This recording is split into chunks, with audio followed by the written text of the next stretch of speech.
el parcial 1 y el parcial 2, recuerden que son parciales que son acumulativos. No descarten que en el tercer parcial se tomen temas que no se han tomado ni en el parcial 1 ni en el parcial 2. Sí. ¿Escuchaste? Ahí voy. Ahí voy a explicar qué vamos a hacer el viernes. El viernes, efectivamente, es la última clase, pero dado que en el parcial 1 y el parcial 2 no se evaluó toda la materia y recién con el tercer parcial se evalúan casi todos los temas. Digo casi todos porque, por ejemplo, el que vamos a dar de hoy no se evalúa, ¿sí? Que es impuestos internos. Hemos tomado la decisión de el jueves tomar el parcial, ¿sí? También por un tema de disponibilidad de aulas y toda esa historia, y el viernes se va a resolver en clases el parcial número 3. ¿Sí?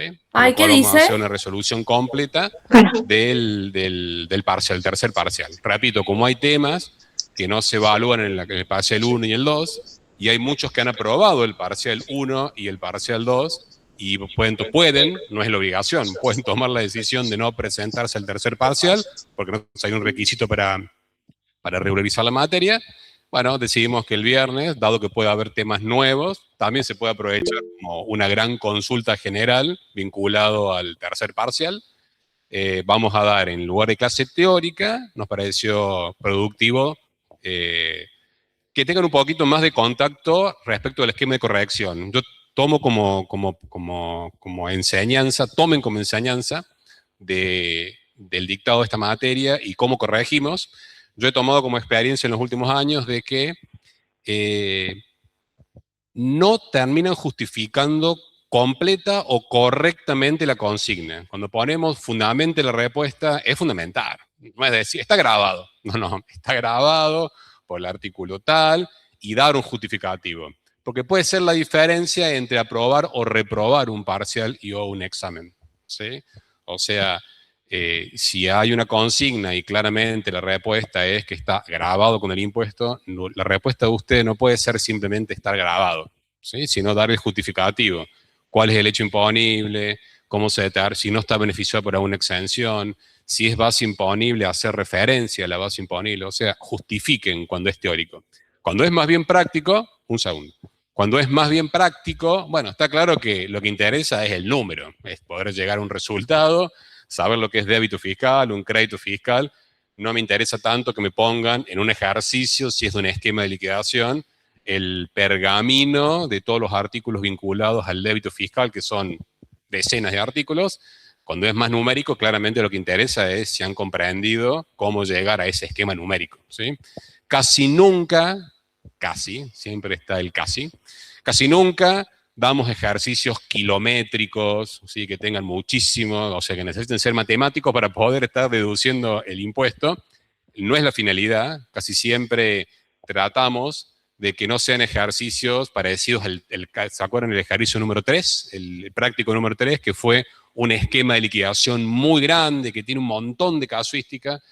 En general no, en general tratamos de ir a enfocarnos y evaluar temas puntuales. Si saben cómo se utiliza un saldo técnico, un saldo de disponibilidad o determinadas operaciones, ¿sí?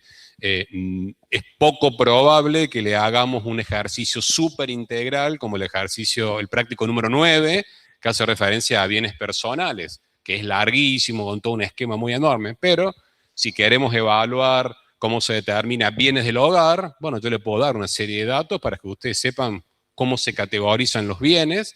Probablemente no nos interese tanto de que ustedes calculen perfectamente la amortización de los trimestres.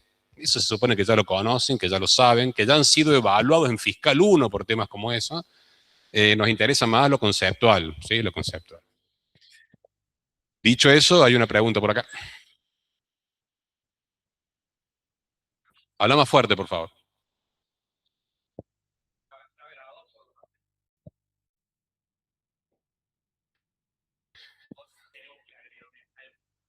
No, sí está bien, pero si vamos a decir, está grabado por el artículo 2. Y bueno, el artículo 2 es bastante largo, ¿no? O sea, si va a hacer referencia al artículo 2 porque es una transferencia a título oneroso, bueno, tómate 10 segundos de aclarar qué parte del artículo 2, porque tiene muchos incisos, ¿sí? O está grabado por el artículo 3. No, el artículo 3 es bastante largo. Sí. Sí. Sí, muchas veces no es tan así, porque cuando hablamos, no sé, por ejemplo, de la venta de acciones, ¿sí? Y si te digo, che, la financiación de la venta de acciones, que ustedes ya tienen recontratrillado de que la venta de acciones está exento, y los intereses que son como consecuencia de esa operación exenta, están exentos, vos me vas a decir, está exento por 7B. No, para, 7B exime las acciones. Yo te pregunto, ¿qué pasa con la financiación de los intereses por la venta de esas acciones? Sí, como 7B exime las acciones, y atento a que haya antecedentes jurisprudenciales, Crise, no crazy, Angulo José, y la inconstitucionalidad del artículo 10 del decreto establece que lo principal sigue la suerte, lo secundario sigue la suerte de lo principal. No es lo mismo decirlo como te lo acabo de decir que poner exento por 7B. ¿Sí? Quiero que se entienda que puede ser la diferencia entre aprobar o no, y lo que he tomado en los últimos años, post pandemia, es que ha caído muchísimo. Fíjense, ustedes tienen la lista, es pública, fíjense cómo el promedio, la gran mayoría aprueba o regulariza, pero fíjense el bajo puntaje que hay. ¿Sí? Hay muchísimos 4, muchísimos 5, muchísimos 6, y recuerden que son parciales, que evaluamos lo que estamos haciendo en clase. El final es una vuelta de rosca. Ustedes saben que un final es una vuelta de rosca. ¿Sí? Con lo cual, si sacaron un 4 o un 5, bueno, yo diría que pongan las barbas en remojo y estudien más. ¿Sí? Estudien más. Es mi recomendación. ¿Sí? La parte buena es que siempre tomamos lo que damos en clase. Lo importante es que si no entendieron lo que vimos en clase, es complicado. O si no vinieron a un tema, por ejemplo hoy, es la última clase y no es evaluada ni en el parcial uno, ni en el parcial 2, ni en el tercer parcial. ¿Sí? Estamos haciendo referencia a impuestos internos, y casi siempre alguna preguntita de impuestos internos hay. O casi siempre alguna preguntita de impuesto al cheque hay. ¿Sí? Con lo cual es determinante la asistencia a clase. No hace falta que sea presencial, ¿sí? Virtual, pero que, bueno, repito, pongan las barbas en remojo, porque lo que venimos viendo hace mucho tiempo no es una particularidad de este curso, es que es bastante bajo el promedio de nota, ¿sí? Es como que bajo. Y eso da la impresión de que después en un final, cuando tomemos un ejercicio, que repito, no va a ser el ejercicio 3 de un esquema enorme, largo, porque no me interesa saber cuánto saben de matemática, lo que me interesa saber es si conceptualmente han entendido, y estamos viendo de que muchos todavía no saben esto cuando hablamos del quiebre en un esquema de liquidación, qué pasa con el saldo técnico, si hay que trasladarlo, si no hay que trasladarlo, todavía hay errores de ese tipo, ¿sí? Que no pueden suceder ni en los parciales ni en el final. Sí. Sí, sí. Lo que no entra es lo de hoy, lo de hoy. Si quieren, lo hacemos entrar. ¿Sí? Ustedes son el grupo selecto privilegiado que va a asistir a la última clase. ¿Sí? Bueno, jueves, el parcial, ya está en la distribución de aulas. ¿Sí? Repito, son bastantes los que están en condiciones de presentarse. Básicamente aprobaron uno de los dos parciales. Esos son los potenciales. El que se quiera presentar se puede presentar, ¿sí? No hay problemas. Y dicho eso, el viernes la idea es solucionar el parcial del día jueves, ¿sí? Y ahí pueda poder aprovechar para hacer o consultas adicionales, o hacer estas preguntas vinculadas a, che, ¿qué alcance tengo que darle una respuesta para que se considere correcta? Yo siempre prefiero que escriban un poquito más, porque es la diferencia entre saber si el punto está ganado o no está ganado. Si ustedes comprenden lo que están poniendo, está exento, sé por qué pusiste exento. O muchísimas veces, temas que ha dado Germán Crespi con lujo de detalles, donde hacemos referencia a entes que están exentos por la ley especial de creación, mutuales, fundaciones, asociaciones, sindicatos, y me ponen, está exento por el artículo 7. Digo, no, sí, está exento, pero no necesariamente por lo que dice el 7. ¿Sí? Se comieron toda la fundamentación de una clase entera vinculada a ley específica prima sobre ley general en el caso de las exenciones. Sí.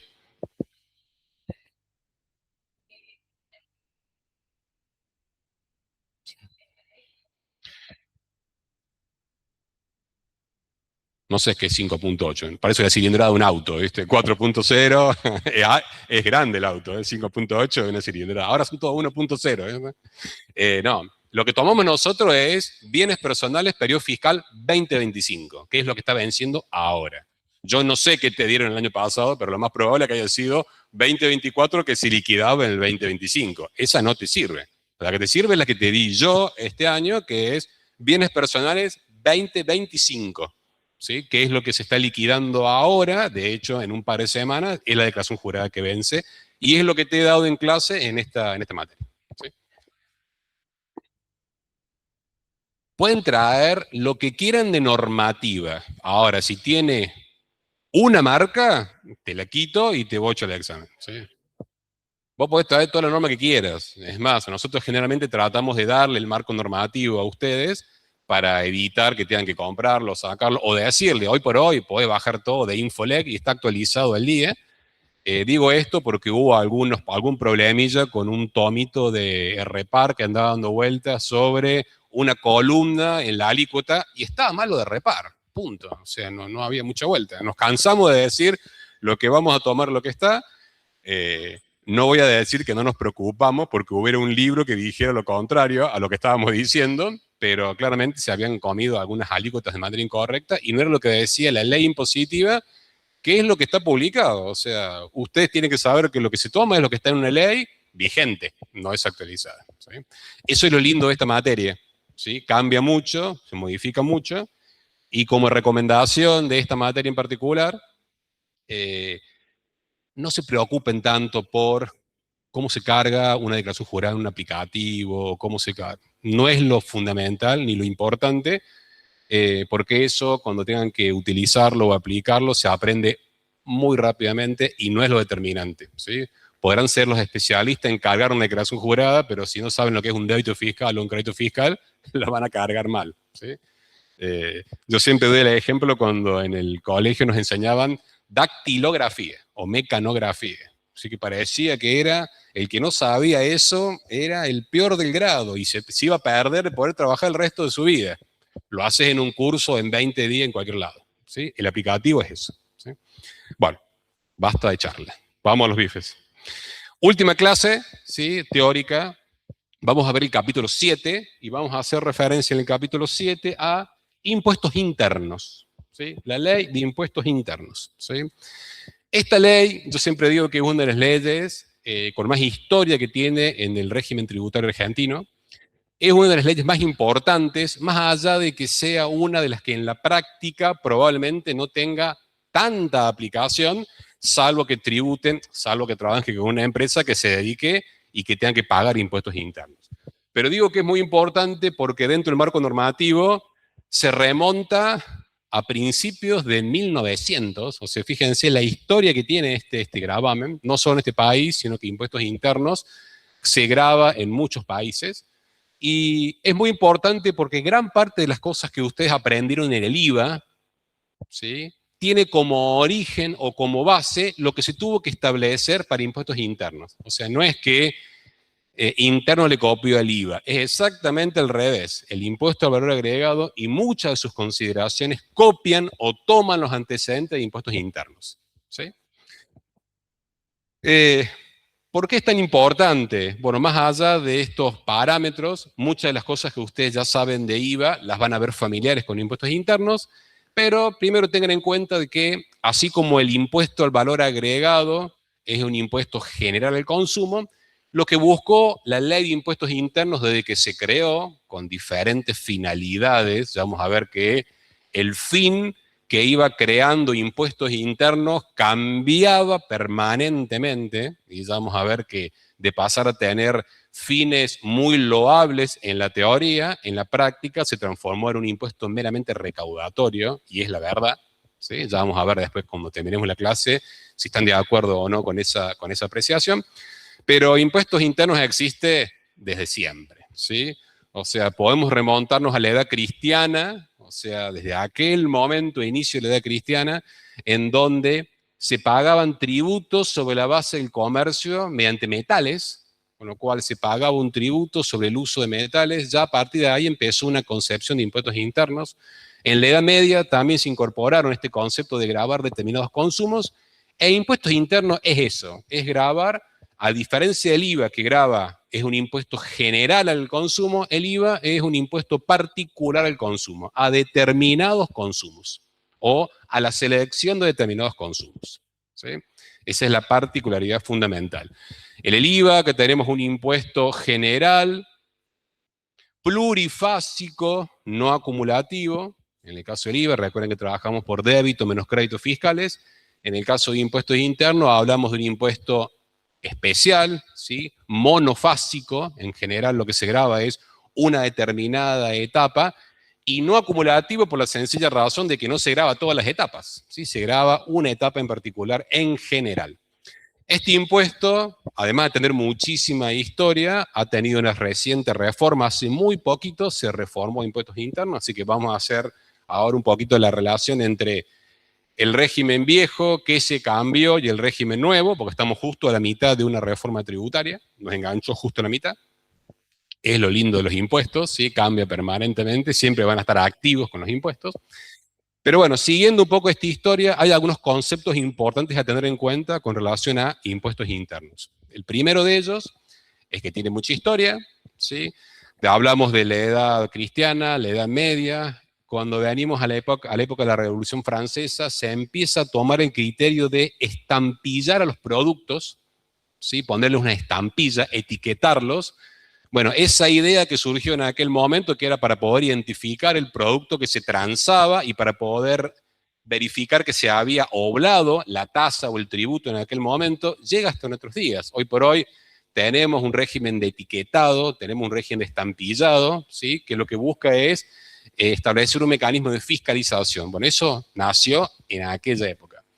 En la guerra, ya saliendo del viejo continente y viniendo a nuestro continente, en América del Norte, ya en la época de la Guerra de la Secesión, también se empezó a hablar sobre la imposición de determinados consumos, pero ahí surgió una idea importante que es el tema de gravar lo superfluo, ¿sí? Lo que supuestamente no era necesario para la vida, para una vida normal o para una vida austera.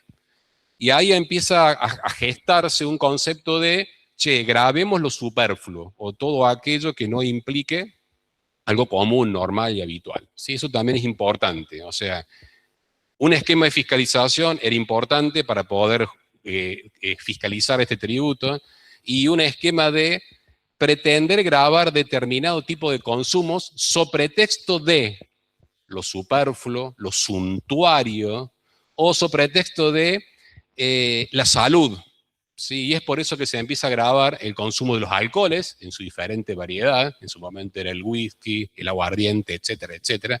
Y empezar a grabar los cosméticos, los naipes. O sea, fíjense, arrancamos de época vieja, ¿no? Hay época vieja, pero el sentido que había, cuando hablo de sentido, el pretexto que se le ponía era, che, grabemos aquello que es suntuario, que es superfluo, que puede afectar a la vida, que puede afectar a la salud, ¿sí? Y sobre la base de eso se empezaron a gestar impuestos selectivos al consumo. Y eso es impuesto interno, un impuesto selectivo al consumo. En donde lo que se buscó en un primer momento fue grabar una etapa en particular del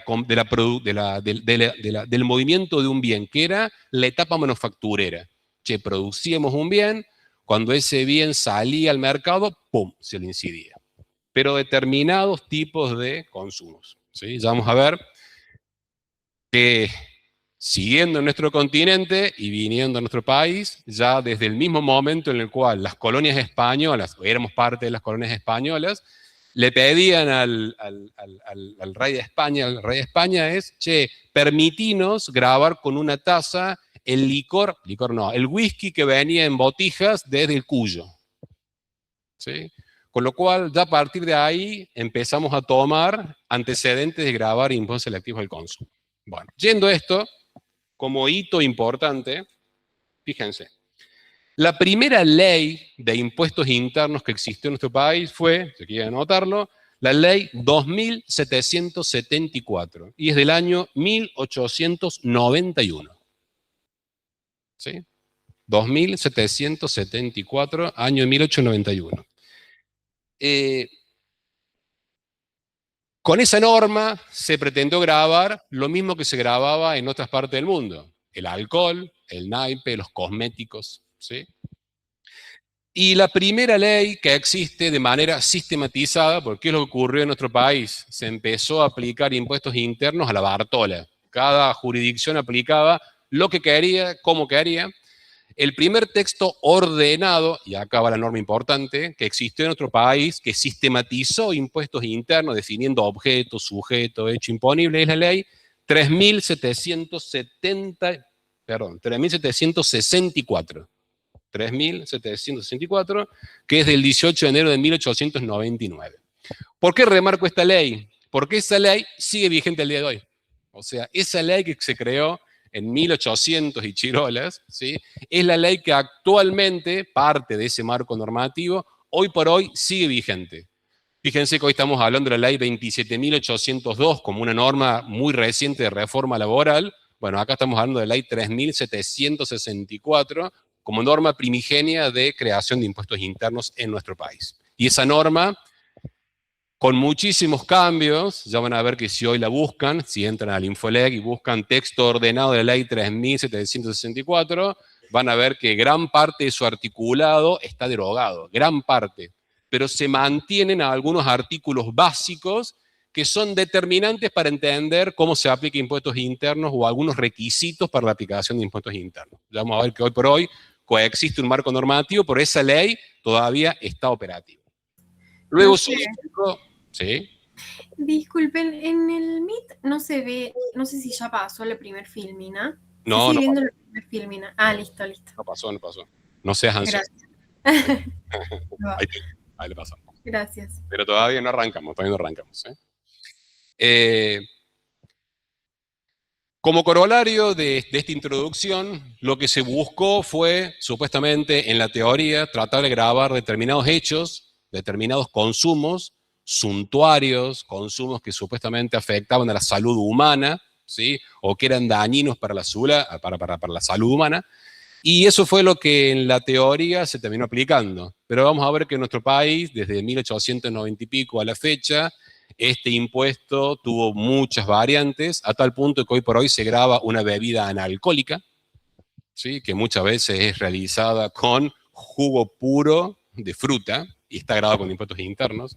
Sí se graba determinadas bebidas alcohólicas, están grabadas bebidas alcohólicas, se graban los cigarrillos, pero se le empezó a meter un montón de conceptos más grabables con impuestos internos, ¿sí? Se graba la telefonía celular, ¿sí? La pregunta es, ¿dónde está la falta de cuidado, lo suntuario, lo que fuera de un teléfono celular? ¿Sí? O hasta hace no mucho tiempo, comprar un equipo de aire acondicionado estaba grabado con impuestos internos, con lo cual se empezó claramente a tergiversar esta finalidad que era claramente loable, pero en definitiva era una finalidad meramente recaudatoria, ¿sí? Dicho esto, vamos a nuestro régimen de impuestos internos, ¿sí? Quiero aclarar esto, y me tomé esos minutos para hacer una, bueno, no es tan pequeña introducción, pero para que entiendan que muchas de las cosas que vamos a ver acá son la base o sentaron la base fundamental para nuestro impuesto a valor agregado y para otros impuestos en Argentina, con lo cual es un impuesto de gran importancia. En la vida práctica hay muchas compañías que tributan impuestos internos, muchas que tributan, y con lo cual es un impuesto bastante poco conocido y cuando llegan a la práctica tener que aplicar este impuesto o el impuesto al cheque que le impacta a todo el mundo y es un impuesto poco conocido y habrán visto con el contador Marcelo Santiago la casuística que tiene, lo complejo que es y porque básicamente lo que se buscó es tratar de forzar hechos imponibles y grabarlos. Impuesto al cheque en Argentina tiene una recaudación importantísima, impuestos internos claramente no, ¿sí? ¿A dónde se creen que el fisco pone mayor atención? ¿En la recaudación del impuesto al cheque o en impuestos internos? En impuesto al cheque, ¿sí? Para tratar de simplificar la recaudación a través de las entidades bancarias fundamentalmente, ¿sí?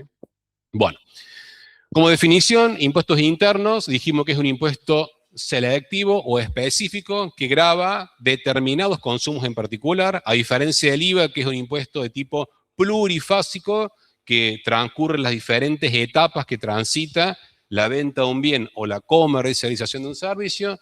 En el caso de impuestos internos, la regla general es que es un impuesto de tipo monofásico. Se grava una determinada etapa. La clave es determinar cuál es esa etapa y quién es el sujeto que va a estar incidido en esa etapa. Una vez que se determina el impuesto en esa etapa, para la etapa siguiente ya vamos a ver que en la práctica termina siendo un costo. ¿Sí? Termina siendo un costo. O sea, no tenemos, ya vamos a ver que tiene sus particularidades, pero en general, por eso no quiero decir que en todos los casos, pero en general al grabarse una sola etapa, en general la etapa que se pretende grabar es la etapa manufacturera en la producción de un bien, y en general, una vez incidida esa etapa en particular, las siguientes no se ven incididas, ¿sí? Salvo algunas excepciones, ¿sí? Obviamente nos vamos a concentrar después en las excepciones, pero ese es como criterio general el que quiero mencionarles. Ya vamos a ver como primera gran excepción, aparece el impuesto a los objetos suntuarios, ¿sí? Los objetos suntuarios. Luego la ley hace una definición de qué se entiende por objeto suntuario, ¿sí? Ya van a ver que suntuario para la década de 1890 no necesariamente es suntuario de ahora, y este punto de los objetos suntuarios es uno de los que ha recibido reforma ahora, hace muy poquito tiempo. ¿Sí? El marco normativo, para poder entender este régimen, yo les decía que vamos a tener que interactuar con dos normas, la ley 24.674 y su decreto reglamentario, ¿sí? Esa norma establece cómo se debe tributar, o lo básico respecto de la tributación de impuestos internos, para todo lo que es la comercialización y o fabricación de cigarrillos, bebidas alcohólicas, cervezas, bebidas analcohólicas, jarabes o extractos concentrados, los servicios de telefonía celular y satelital. Yo ahí les puse al lado, ojo, la reforma de la ley 27802, ya vamos a ver de qué se trata, pero esta ley trata cómo tributar impuestos internos en todos estos bienes o servicios,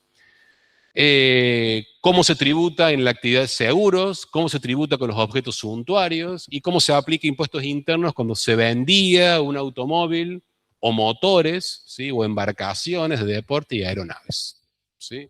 Fíjense que en varios puse, ojo con la reforma de la ley 27802. Ya vamos a ver de qué se trata. El segundo marco normativo es esta vieja ley 3764, el texto ordenado de la década del 79, o sea, esta norma recuerden, nació en 1891, el último texto ordenado es de 1979, y ustedes me dirán, ¿se sigue aplicando? Sí, hay determinados bienes que están incididos por impuestos internos y que están grabados sobre la base de ese marco normativo, de la ley 3764, en su artículo 70, ¿sí? Ya van a ver que cuando vean esa ley y vean el artículo 1, 2, 3, 4, 5, la gran mayoría están derogados, ¿sí? A lo largo de estos 100 y pico de años se derogó gran parte de esos artículos, y los que se mantuvieron son como artículos esenciales que se han mantenido en el régimen, que en conjunto con la ley 24674 conforman nuestro marco normativo integrado de impuestos internos. ¿Sí? En esta ley 3764 se hace referencia a una planilla que contiene toda una serie de productos. Es bastante larga la planilla que tiene todos esos productos, pero en esencia son los productos que están grabados con impuestos internos. ¿Sí? ¿Sí? Ya vamos a ver de que hace no mucho tiempo se hacía referencia a cosas que ya no existían más, como tocadiscos. ¿Sí? Bueno, eso se fue migrando, pero hoy por hoy, desde la compra de aires acondicionados, no todos, ahí se me aclara qué tipo de aire acondicionado, de qué potencia, frigoría o calorías se generan, o determinados calentadores u hornos de microondas, bueno, aparatos para la grabación o reproducción de sonido. Ya vamos a ver que estos son conceptos generales. En esa planilla ustedes tienen varias hojas de detalle de cuáles son los bienes y la partida de nomenclatura del Mercosur que identifica a ese bien en particular. Así que uno puede saber perfectamente qué bien está alcanzado por este impuesto. Por lo tanto, solo me interesa de que sepan de que tenemos un marco normativo desdoblado, ¿sí? Ustedes me preguntarán por qué no derogaron la 3.764 e integraron todo en el régimen anterior. Bueno, hubiera sido lógico, pero en Argentina seguimos teniendo estas cosas. Dicho eso, como punto importante, hace muy poquito la ley 27.802, que fue más bien conocida como la ley de reforma laboral, metió algunas cosas en materia tributaria. Esta ley fue publicada el 6 de marzo del 2026 y entre las cuestiones tributarias derogó algunos de los puntos de impuestos internos. Con lo cual, sepan que cuando hablemos, tenemos un régimen hasta marzo del 2026 y luego, a partir de la entrada en vigencia de esta ley 27.802, que es el 1 de abril, hace muy poquito, hace 2 meses atrás, el régimen para interno generó la derogación, esta ley derogó el impuesto interno a los seguros, a la telefonía celular y satelital, a los objetos suntuarios, ¿sí? Y a los vehículos automotores, motores, embarcaciones, recreo, deporte y aeronaves, ¿sí? Fíjense que estos puntos son los que estaban originalmente, acá se los marqué, telefonía celular, estaban como un artículo en particular del régimen anterior, seguros, objetos suntuarios y vehículos automotores. ¿Sí? Ya vamos a hacer una breve referencia a cada uno de ellos, pero tengan en cuenta eso. Hasta marzo tenemos un régimen, a partir de abril, todo lo que le voy a decir vale, salvo para estos productos o bienes en particular. ¿Sí? Bueno. Dicho esto, como cualquier impuesto, y cuando se vayan al marco normativo, la norma les va a hablar de cuál es el hecho imponible, cuál es la base imponible, cuál es el elemento temporal, el elemento espacial. Ustedes recuerden, lo hemos dicho hasta el cansancio con el IVA. Todo lo que le hemos dicho de IVA sobre, che, ¿qué se entiende por hecho imponible, hipótesis de incidencia? Son conceptos generales aplicables a cualquier impuesto. Con lo cual, si decimos que es un impuesto selectivo al consumo por una operación realizada en el país, bueno, estamos haciendo referencia al ámbito territorial. Vamos a ver que todo lo que hemos hablado de territorio o de objeto del impuesto, bueno, tiene mucho paralelismo entre los dos tributos, ¿sí? Con lo cual, vamos a hablar un poquito de qué es lo que se graba, en qué lugar se graba, cuáles son los sujetos que están grabados por este impuesto y en qué momento está grabado, teniendo en cuenta fundamentalmente la ley 24.674 y su decreto reglamentario, que es donde está hoy por hoy, dentro del texto vigente, quizás los conceptos más sustanciales de este gravamen. ¿Sí? Mi sugerencia es que si van a traer el marco normativo, bueno, tengan en cuenta, hoy por hoy, no muchas redacciones sacan el texto actualizado de impuestos internos. De hecho, si hoy por hoy van ustedes y lo sacan del Ministerio de Economía, de la página del Infolec, si bien ponen texto actualizado, sigue apareciendo el impuesto a los objetos suntuarios, como si no estuviera derogado. Y en realidad, el artículo 1 dice, ojo, tener en cuenta que a partir del 1 de abril, la ley 27.802 derogó esto, así que tengan cuidado a la hora de bajar el marco normativo de esto. Yo creo que cuando pasen un poquito los meses, ya alguien va a publicar correctamente el texto actualizado, generando la derogación de lo que está derogado. Bueno, hecho imponible. Al igual que en el IVA, yo acá voy a hacer mucho un paralelismo con el IVA, porque supuestamente es lo que tienen más fresco ustedes, y sobre lo cual hemos desarrollado mucho en nuestras clases. Se graba aquellos hechos imponibles producidos en el ámbito de nuestro país, ¿sí? Ya vamos a ver que, y esto por favor grábenselo a fuego, así como en el IVA decíamos que estaba grabada, ¿qué cosa? Toda transferencia efectuada a título oneroso, que importara la transmisión del dominio. Bueno, ese concepto de transmisión a título oneroso, en el caso de impuestos internos, así como era tan importante el concepto de transmisión onerosa, la importancia en impuestos internos es el concepto de expendio. Expendio, o sea, expendio es a internos lo que la transmisión a título oneroso es al IVA. ¿Sí?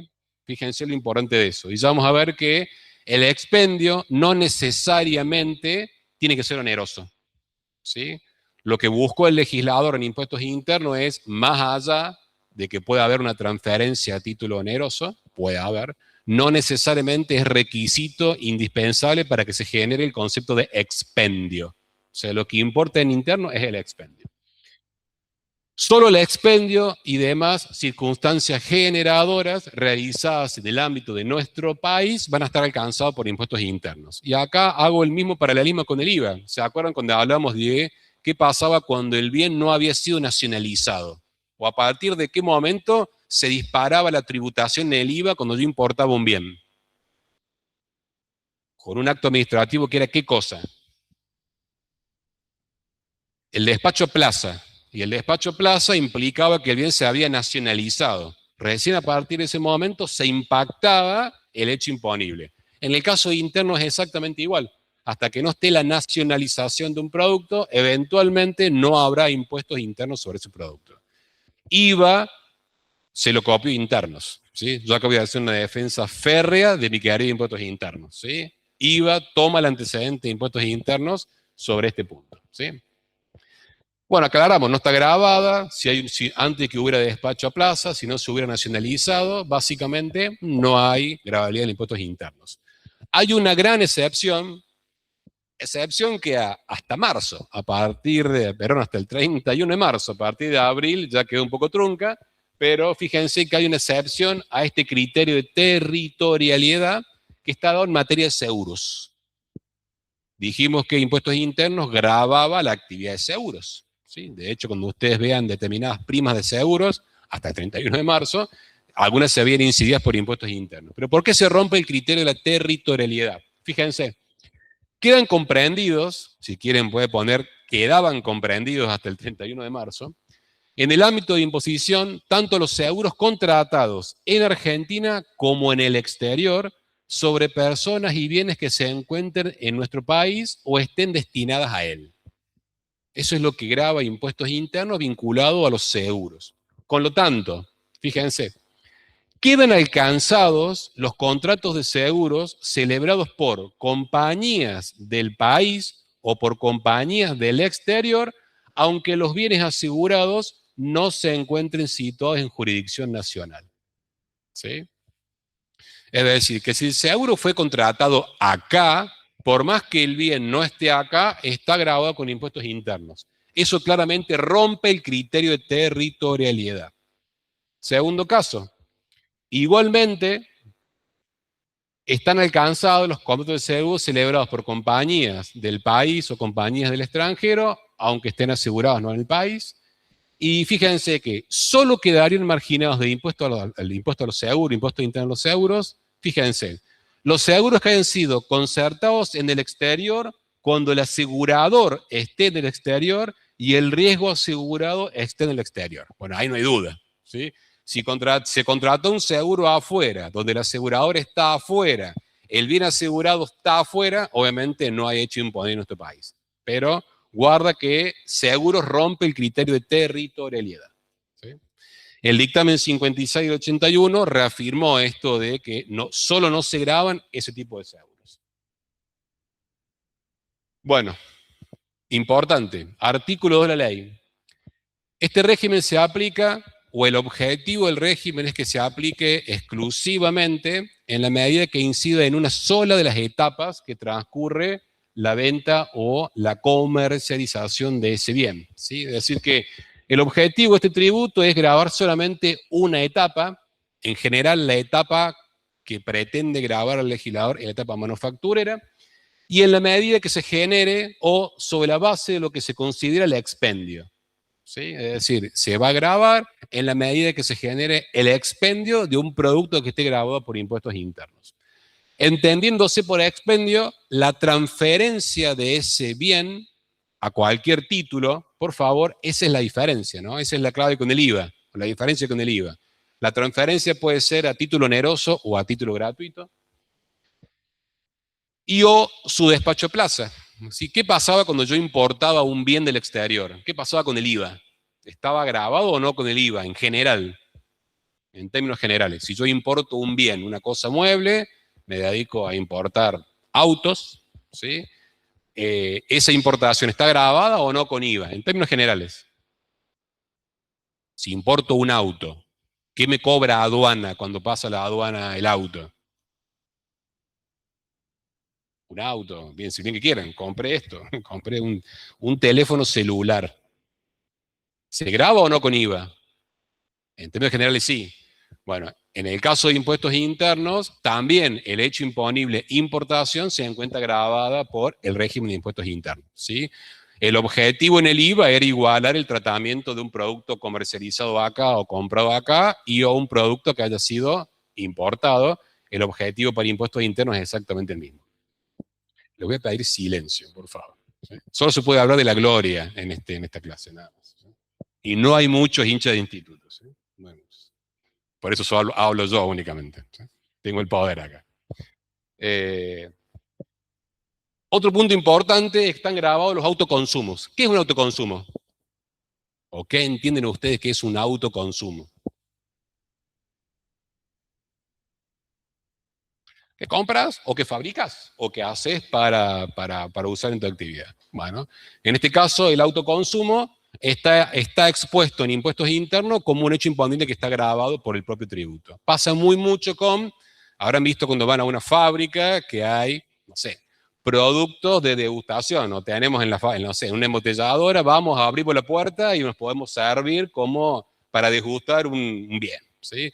O la empresa que le regala a sus empleados productos que si no los hubiera regalado hubieran pagado impuestos internos. Bueno, la ley me establece que si haces eso, técnicamente se considera un autoconsumo y el autoconsumo está grabado con impuestos internos. ¿Y cómo lo voy a grabar? Y al precio que hubiera obtenido si hubiera incidido ese producto con la venta en lugar de consumirlo en la propia fábrica o regalarlo o entregarlo. ¿Sí? Ese es el concepto de autoconsumo y eso está regulado en la ley de impuestos internos. El tema de mermas, las mermas no cubiertas por los límites de tolerancia que establezca, en su momento decía la Dirección General Impositiva. Bueno, este es como un tema como muy importante, muy particular de impuestos internos. Quizás esta norma fue creada en un contexto en el cual se producía un bien sobre la base de la aplicación de una receta. Ya vamos a ver acá que el uso de una receta en particular para elaborar un producto, hoy por hoy es determinante para elaborar, para la calidad del producto y para lo que se va a vender. Y no porque yo quiera hacerlo de determinada manera, sino porque la receta me obliga a hacerlo de esa manera. Si voy a fabricar Coca-Cola, o voy a fabricar Priti o determinado producto, el código alimentario me da una definición de ese producto y nada, yo tengo una receta que aplico y no me puedo mover 1 milímetro de esa receta porque estaría afectando, entre otras cosas, la salud pública.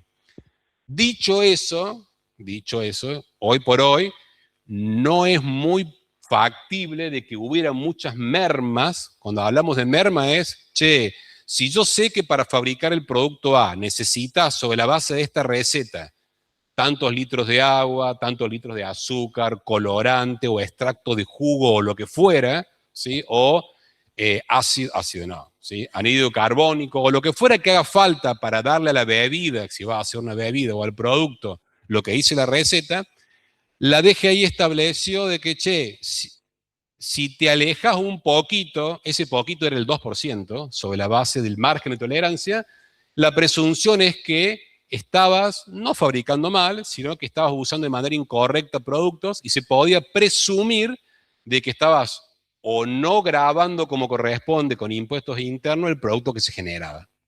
Si me decía, che, si con esta receta y esta cantidad tenés que generar 5.000 pallets de bebidas y vos tuviste 4.000, bueno, mi presunción puede ser que esas 1.000 no las produjiste mal, sino que se desviaron del mercado donde deberían que haber ido. Dicho eso, y dado que está la posibilidad de que haya mermas en la producción sobre la base de problemas que puede tener el proceso productivo o por las pérdidas comunes que pueda haber en la aplicación de una receta, en la elaboración de un producto, dijo, bueno, te voy a admitir un porcentaje.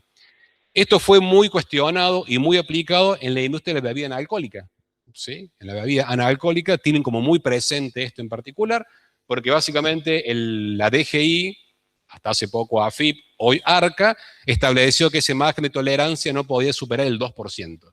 ¿Sí? Con lo cual, tengo una receta, si mi margen, guarda que es difícil de fiscalizar esto, ¿no? Porque tengo que agarrar y decir, dado mi receta que implica aplicar tanto de producto, tanto de materia prima y tengo que obtener tanto de producto final, Bueno, aplicada esa receta, que no es cualquier receta, es la aprobada sobre la base del Código Alimentario Argentino, o lo que haya establecido yo para la comercialización, eso determina, entre otras cosas, que me pueden hacer un ajuste.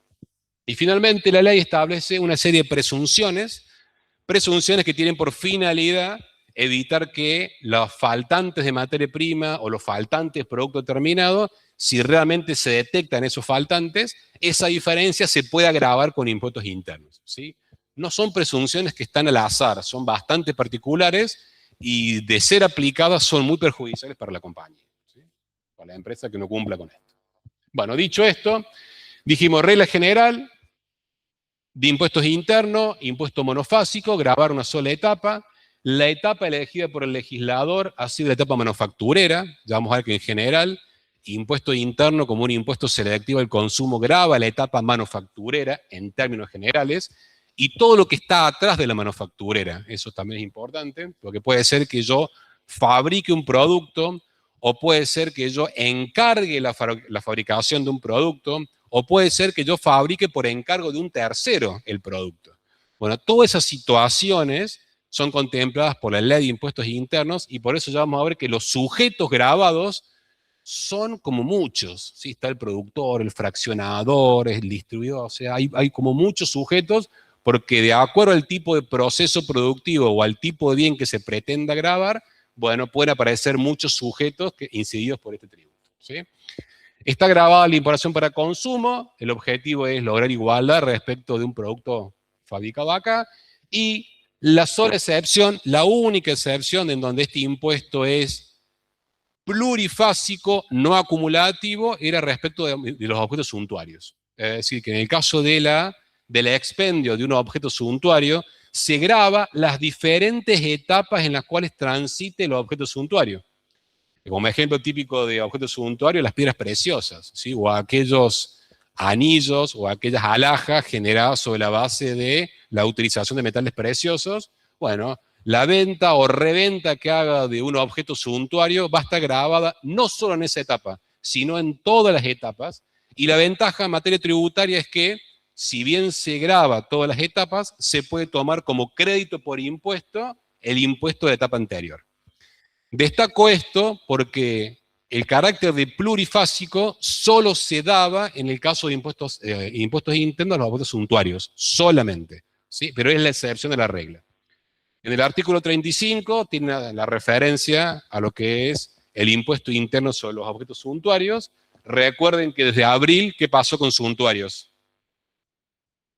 Está derogado, está derogado. A partir de abril está derogado. Con lo cual, sacaron del ámbito de tributación un hecho imponible que era muy importante, que era conceptualmente, que era grabar las diferentes etapas. Es como que hoy por hoy el legislador dijo, me interesa solamente grabar determinadas ventas de determinados bienes, y se concentró en los cigarrillos, se concentró en las bebidas alcohólicas, se concentró en las bebidas analcohólicas, fundamentalmente, que son lo que generan gran parte de la gravabilidad de impuestos internos. Cuando ustedes hoy compran una gaseosa, la gran mayoría de ellas, fíjense que está incidida por impuestos internos, y ya vamos a ver que es como muy lindo tener en cuenta particularidades. No sé, la industria del tabaco tiene una historia gigante de impuestos internos. Vamos a explicar un poquito por qué. No es el objetivo de esta clase ver todos los supuestos de impuestos internos, porque estaríamos varias clases con esto, pero sí me interesa que cuando se metan en alguno de los conceptos, bueno, vean un poquito que no es solamente el artículo, que hay atrás de ese artículo, y voy a desarrollar solamente dos casos, el de los cigarrillos y el de la bebida analcohólica, con dos ejemplos que están muy buenos para que ustedes entiendan a qué se van a tener cuando tengan que evaluar impuestos internos, especialmente si trabajan en alguna tabacalera o en alguna empresa que comercialice, fabrique o distribuya cigarrillos, y en alguna empresa vinculada a la industria de la bebida analcohólica o a las bebidas alcohólicas, ¿sí? Que hay muchas empresas y muy importantes en nuestro país, ¿sí? Con lo cual, como característica esencial de los objetos suntuarios, es que permiten el pago del impuesto en cada una de las etapas con el régimen de pago a cuenta, igual que en el IVA. El impuesto interno se paga por una declaración jurada que genera débito fiscal, al igual que el IVA, débito fiscal por impuestos internos, Bueno, y en el caso de los suntuarios van a tener crédito fiscal por impuestos internos. ¿Sí? En general, los otros casos, la empresa genera débito fiscal por impuestos internos y en muy contados casos se generan créditos fiscales por impuestos internos. ¿Sí? Porque básicamente la esencia del tributo es gravar una sola etapa y no todas las etapas. Bueno, dijimos que título oneroso para el IVA era expendio para internos. ¿Sí? Con lo cual, el concepto más importante de impuestos internos es que está grabado o incidido por internos en la medida que se genere el expendio de los productos grabados. ¿Sí? Y se considera expendio a los efectos de impuestos internos dos cosas: la transferencia del concepto grabado a cualquier título, oneroso o gratuita, y en la medida de que dicha transferencia a cualquier título importe la transmisión del dominio del bien. ¿Sí? O sea, es parecido al IVA, solamente de que no importa si es solo oneroso. En la gran mayoría de los casos es transferencia onerosa. Vos vendés un producto, lo facturas, sobre la base de ese precio neto se aplica impuestos internos y chao. Pero el concepto de gravabilidad para internos es el expendio y puede ser transferencia onerosa o gratuita, pero siempre tiene que importar la transferencia del dominio de ese bien. Cuando digo esto, importante, ya van a ver que para cada tipo de bien grabado con impuestos internos, llámese cigarrillos, llámese bebida alcohólica, llámese bebida inalcohólica, llámese objeto suntuario, llámese telefonía celular, seguros, etcétera, etcétera, ya van a ver que hay un concepto particular o una definición particular de qué se debe entender a expendio de acuerdo al tipo de bien que estamos hablando. ¿Sí? Con lo cual, no es solamente la venta. Ya vamos a ver que en el caso del expendio tiene sus particularidades. Y la particularidad va a estar dada en cada uno de los conceptos grabados con impuestos internos. Cuando ustedes se vayan al capítulo 1, que hace referencia al tabaco, o al capítulo 2, que hace referencia a las bebidas alcohólicas, o al artículo 26, que hace referencia a las bebidas analcohólicas, se da una definición. Me dice, che, va a estar grabado la venta de bebida analcohólica, en la medida que se cumplan determinados requisitos, se hace una referencia al expendio, pero lo que quiero que quede claro acá es que de acuerdo al tipo de bien, bueno, tengan cuidado con el concepto de expendio, ¿sí? Véanlo correctamente en cada uno de los artículos, ¿sí? Digo esto porque fíjense que hay muchas veces, voy a dar solamente uno de los tantos casos que hay, el artículo 22 del decreto reglamentario da una especie de excepción a este concepto de expendio. Y lo hace en el marco de la industria de la bebida analcohólica, ¿sí? De las bebidas analcohólicas. Y me dice, los traslados de mercancías grabadas entre fábricas inscriptas de una misma especie no están alcanzadas por el impuesto. Eso dice el artículo 22 del decreto. Con lo cual, ¿qué pasa con todo lo que dijimos? Si era expendio a efectos de cualquier o con cualquier tipo oneroso o gratuito, acá me está diciendo el artículo 22 que no hay expendio. Y claramente hubo un traslado de mercaderías, no de la misma fábrica. Si fuera la misma fábrica no pasa nada, ¿sí? ¿Qué pasa cuando hay un traslado de mercaderías entre distintas empresas, distintas fábricas, inscriptas de una misma especie? Me dice que en ese caso la transferencia o el traslado no está grabado con impuestos internos. Bueno, sobre esto hubo que hacer algunas aclaraciones, porque si ustedes me dicen, che, desde la fábrica A, Coca-Cola, a la fábrica B, Priti, ¿sí? Hago un traslado, me está diciendo, che, no está grabado con impuestos internos. Bueno, no están así, no están así. La diferente jurisprudencia ha dicho de que si ese traslado no tiene un fin especulativo, che, te compré las gaseosas simplemente con la finalidad de revenderlas, si fuera así, el expendio sí está grabado. ¿Y está grabado para quién? ¿Para la primera empresa o para la revendedora? ¿Qué creen ustedes? Sin leer ahí. No, recuerden que acá dicen para las dos. ¿Por qué para las dos? Dijimos que impuesto de interno, criterio general, se graba una sola etapa. tenemos una fábrica que hace un traslado de mercaderías, ¿sí?, a otra empresa que también fabrica lo mismo, porque básicamente esa es la esencia, ¿sí? Lo que me dice el 22 del decreto, que es cuando haya traslados entre fábricas de la misma especie, no está incidida impuestos internos. Ahora, si no está incidida, ¿no está incidida para quién? Para la primera, para la que hace el primer expendio, porque el primer movimiento es el que genera la gravabilidad. Y ahí dijimos, bueno, pero se rompió todo lo que hablamos de que se graba el expendio a efecto de cualquier título, gravatítulo oneroso. Bueno, en estos antecedentes, la plata refrescos o el dictamen 107 del 94, quedó aclarado que si ese traslado se genera con un fin meramente especulativo, che, yo compré el producto para revenderlo, no es lo que regula el artículo 22. Si es así, la primera venta que hace la fábrica está grabada con impuestos internos. Lo que dice la jurisprudencia, que este artículo tiene que ser pensado más bien, por ejemplo, fíjense, venta entre fábricas de productos de la misma especie de concentrados para su uso como insumo. Es decir, si la fábrica A, que elabora la bebida, usa determinado concentrado, que también usa la fábrica B para elaborar el mismo tipo de producto, y hay un traslado de ese insumo de una empresa a la otra, que la empresa B la recibe como insumo para elaborar su producto y vender su nueva bebida, ese caso no está grabado el expendio. ¿Pero por qué?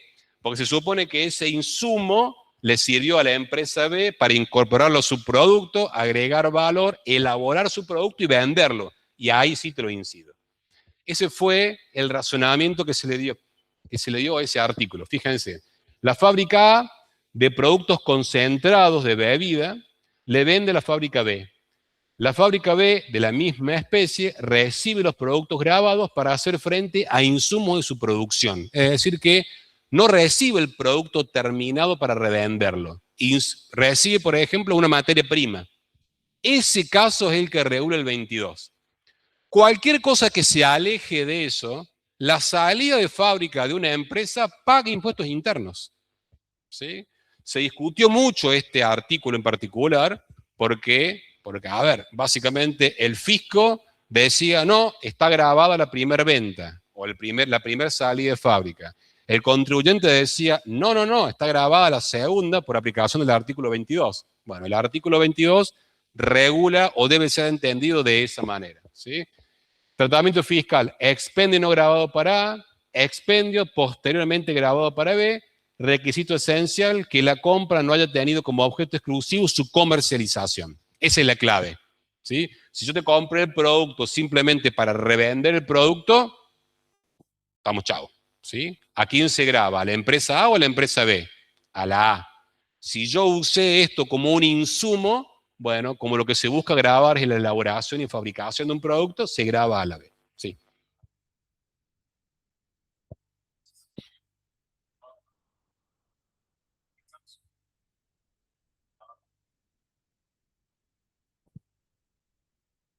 Ujú.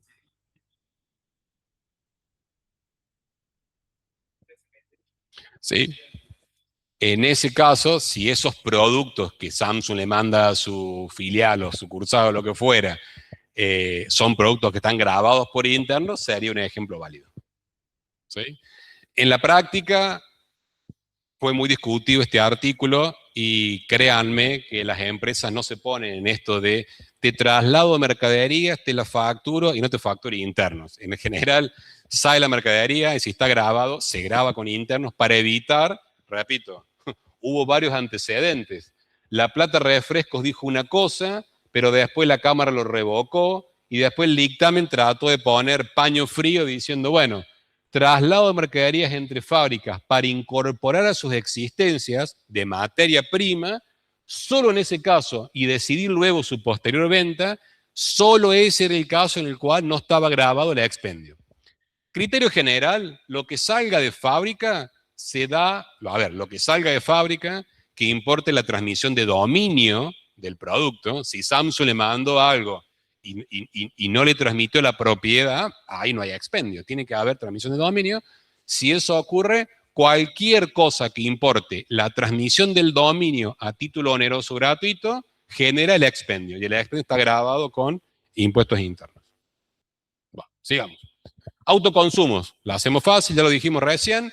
Si consumo a título particular, puede ser darle a mis empleados, regalarlo, lo que fuera, algo que podría haber vendido grabado por internos, eso está grabado por internos. ¿A qué valor?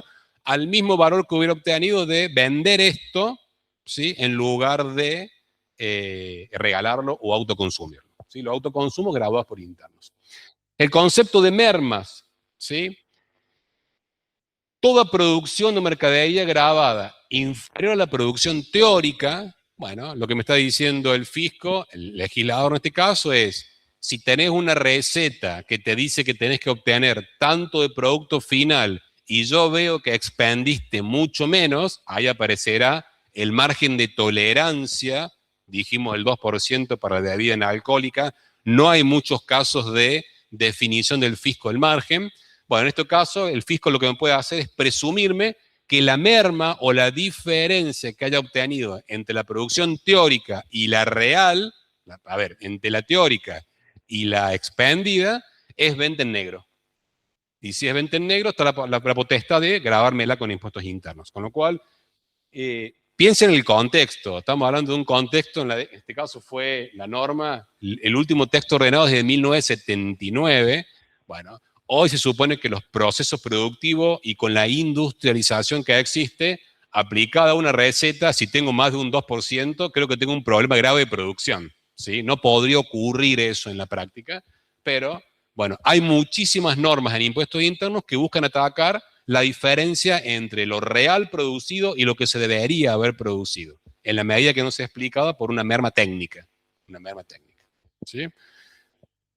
Por eso que la norma, fíjense, en el artículo 2 o en el artículo 12 o en el 12 y en el 34 hace referencia a conceptos como declaraciones ficticias de ventas, bueno, esa es como mala palabra, diferencias en la fabricación excedentes o diferencias en la fabricación faltantes. Che, si fabriqué algo y generé más producto del que debería haber sobre la base de la receta teórica, me dicen, che, usaste materia prima en negro, te la voy a grabar. O si me generaste faltantes sobre la base de la receta, me generaste mucho menos producto del que deberías haber generado, se supone que eso fue a parar a una venta en negro. Con lo cual, hay un montón de argumentos que están planteados en la ley que están referidos a las diferencias. Y si hay una diferencia, está grabada con internos. ¿Sí? Igual que las diferencias de transporte, fíjense, las cantidades o diferencia entre la cantidad sentada en libros y las existencias reales transportadas. ¿Sí?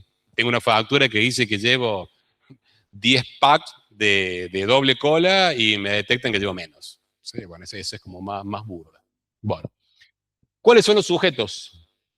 Dado que hay varios tipos de bienes incididos con impuestos internos, ya vamos a ver que hay varios tipos de sujetos en impuestos internos. Por eso que es bastante compleja la casuística. Yo he tratado de resumirlo ahí de la mejor manera posible, pero en el artículo 2, 6 y 7 de la ley y en el 2 y el 21 del decreto, me hace referencia a que son sujetos grabados con impuestos internos. Bueno, el más importante, el fabricante. Si estamos diciendo que interno lo que busca grabar es una sola etapa y que la etapa elegida en general es la manufacturera, me dice el fabricante de los productos grabados, el importador de los productos grabados, pero después empiezan los temas complicados. El fraccionador en el caso de impuestos a los tabacos y o las bebidas alcohólicas. O sea, el fraccionador también es sujeto de impuestos internos. No lo produjo, lo fraccionó. ¿Sí? Esos son sujetos particulares para tabacos y bebidas alcohólicas. Pero fíjense también esto, las personas por cuya cuenta se efectúen las elaboraciones o fraccionamientos. Personas por cuya cuenta efectúe la elaboración es un sujeto grabado. O también los elaboradores por cuenta de terceros. Si yo elaboro por cuenta de un tercero, yo también soy contribuyente. Con lo cual se puede dar la situación de que yo elaboré por cuenta de un tercero y que después yo enajené ese bien. Bueno, en ese caso, tanto el elaborador, yo, como por cuya cuenta efectué la fabricación, somos sujetos incididos por impuestos internos. ¿Sí? Eso está, ahí lo marqué, artículo 21 del decreto reglamentario. Bueno, los prestadores de los servicios de telefonía celular y satelital, los intervinientes en cada una de las etapas de circulación de los objetos suntuarios. Dijimos que en suntuario se grababa cada etapa. Bueno, cada sujeto que intervenga en esa etapa va a estar grabado por impuestos internos. La entidad aseguradora, en el caso de los seguros que estén grabados, y fíjense esto, el fabricante, el importador, el acondicionador, el elaborador por cuenta de terceros de los productos electrónicos, esto que estaba en esta planilla enorme que tú les decía que estaban grabados con impuestos internos. Es decir que cuando se vayan a cada artículo de la ley, por ejemplo, en el artículo 26 que hace referencia a las bebidas analcohólicas, o el artículo 35 de los objetos suntuarios, bueno, así como yo les dije, ojo, qué se entiende por expendio en cada caso, acá también, ojo, cuál es el sujeto que está grabado de acuerdo al tipo de bien. Porque si es bebida analcohólica, solo se graba el fabricante, nada más. Ahora, si es bebida alcohólica, se graba el fabricante y también el fraccionador. O sea que, ojo con eso, porque hay que ver quién es el sujeto de acuerdo al tipo de bien. Por eso es que hay tantos sujetos en este impuesto. Bueno, esto es lo mismo, los sujetos, los sujetos, los sujetos. Bueno, algunos casos especiales, ¿sí? Conjunto económico, ¿sí? La ley prevé en el artículo 6 una cláusula antielusiva. ¿Y por qué puede haber surgido esto? Y porque siempre hay algún vivo, ¿sí? Y fíjense qué trató de solucionar este artículo. Si estamos diciendo que solo se graba una etapa, y esa etapa es la etapa, en principio, manufacturera, lo que ocurría en la práctica, sí, dame un segundo, lo que ocurría en la práctica es que las empresas se podían poner de acuerdo y decirle, che, yo te vendo esto a 100, grabo yo con impuestos internos 100, pero vos date vuelta y vendelo a 500. Cuando en realidad el producto valía 500, ¿sí? Para evitar la cartelización o la figura de, la figura de lo que la ley habla como conjunto económico, dijo, bueno, para. Si se verifica la figura del conjunto económico, la consecuencia va a ser esta. Ya vamos a ver cuál es la consecuencia. Sí.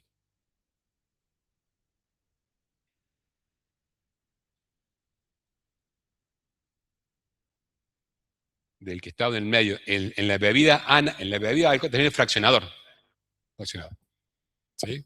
Pero guarda que, fíjate que la norma te dice, el fraccionador, en el caso de las bebidas, los tabacos, es muy común el fraccionamiento del tabaco, y en el caso de las bebidas alcohólicas. Solo lo puse ahí, artículo 18 y 23, cuando vos leas el 18 y leas el 23, vas a ver que te dice, el fabricante, importador, fraccionador, destilador de los productos, pero no para todos los productos, solamente para ese tipo de productos. Por eso que el sujeto puede cambiar de acuerdo al tipo de producto. En la bebida alcohólica, el fabricante. No hay fraccionador, distribuidor, nada. El fabricante. Bueno, para evitar la cartelización, la norma me dice, si se da la figura del conjunto económico, esa figura se puede dar en dos casos, que es cuando una empresa, ¿sí?, efectúe sus ventas por intermedio de otras sociedades que se consideren económicamente vinculadas atendiendo al origen de su capital, la dirección del negocio o el reparto de utilidades. Básicamente, opero con una empresa de la cual yo soy dueño o estoy vinculado económicamente. Y el siguiente supuesto es cuando la totalidad de las operaciones del responsable o una categoría de ellas sea absorbida por otra empresa. Che, solo le vendo a la empresa B, solo le vendo a una empresa, aunque no esté vinculada por ser accionista, pero le vendo solamente a ella. En esos dos casos, la norma presume que existe conjunto económico. Y si hay conjunto económico, la consecuencia, ¿cuál creen que es? Si el producto se vendió entre ellas a 100 y la empresa B revendió a 500, se va a grabar el mayor precio, ¿sí? Es decir, lo que va a pretender el fisco, en este caso, si verifica que hay conjunto económico, es que se grabe los 500, no los 100, como una manera de evitar la elusión, en este caso sería la evasión del tributo, por hacer la primera venta. Recuerden que el objetivo, ¿cuál era? Che, te vendo, como es la primera etapa y única, pago sobre 100 y después no pagar más. Bueno, eso se evita de esa manera. ¿Sí? Bueno, aspecto temporal, dijimos que solo se graba en la medida que haya un hecho imponible que genere expendio en un momento en el cual esté grabado con impuestos internos. Esto es importante porque justo, a ver, se da justo, es casualidad, son los privilegiados. Tenemos justo una norma que me deroga un tributo a partir del 1 de abril, con lo cual todo expendio, y ahí va lo importante, todo expendio previo a 1 de abril 2024 de objeto suntuario va a estar grabado con impuestos internos, todo expendio posterior no está grabado. ¿Pero por qué? Por el hecho temporal. Tengo una norma que me dice que antes estaba grabada y que después no está grabada. ¿Sí? Eso es igual que en el IVA. Las exenciones genéricas que pueda haber de impuestos, si hubiera algún impuesto que diga, o alguna norma que diga, esta operación no va a estar grabada por ningún impuesto, eso no es aplicable a impuestos internos, ¿sí? O sea, ninguna ley genérica me puede eximir de impuestos internos, salvo que lo incluyan de forma taxativa. ¿Sí? Si expresamente dice que no está grabado por impuestos internos, ahí obviamente no lo vamos a grabar con impuestos internos. ¿Sí? Norma general. ¿Sí? Algunas exenciones, no todas, porque repito, cada uno de los bienes, la ley es bastante larga, pero cada uno de los bienes tiene sus propias exenciones. Por ejemplo, fíjense, yo ahí marqué, en el caso de las bebidas analcohólicas, no va a estar grabada si la bebida está fabricada sobre la base de jugos puros naturales, perdón, jugos puros vegetales, o los jugos puros de fruta y sus concentrados, o las bebidas analcohólicas a base de leche o suero de leche. O sea, son... Sí, supuestamente. Ahora, ahí viene un tema muy importante. Y creo que es clave para no meter la pata. Cuando ustedes se van, por ejemplo, a este artículo 26, y uno de los puntos que me voy a explayar un minuto nada más, dice, está grabada la venta de bebidas analcohólicas. Pero no me da una definición de qué se debe entender por analcohólica. ¿Sí? Pregunta, ¿a dónde recurro? Es una opción. Pero hay algo que es más taxativo. El diccionario. Bueno, tan cerca, pero sí, exactamente. No necesariamente hay que ir al diccionario, a donde hay que ir es a otra ley, que es el Código Alimentario. En el Código Alimentario, créase o no, tiene miles de partidas definiendo qué se considera pan, qué se considera pizza, qué se considera bebida analcohólica, qué se considera soda, qué se considera extracto de fruta, etcétera, etcétera, etcétera. Con lo cual, cuando una empresa elabora un producto, lo primero que tiene que hacer es lograr, más si es un producto alimentario, tiene que lograr la aprobación por la autoridad de aplicación, la ANMAT o lo que fuera. En este caso, yo certifico mi producto y digo, che, para hacer el producto tal, yo lo voy a hacer sobre la base de esta receta que tiene estos ingredientes. Es la razón por la cual ustedes en una etiqueta de una bebida gaseosa ven, el que puede ver, yo lo agarro con el teléfono y lo amplío porque no lo veo, ¿sí? Ven los ingredientes que tiene la bebida y bien todo un grado de detalle. Y fíjense que tiene un número de autorización de RNPA. Bueno, básicamente es la autorización o la norma que estableció la aprobación de ese producto para ser comercializado.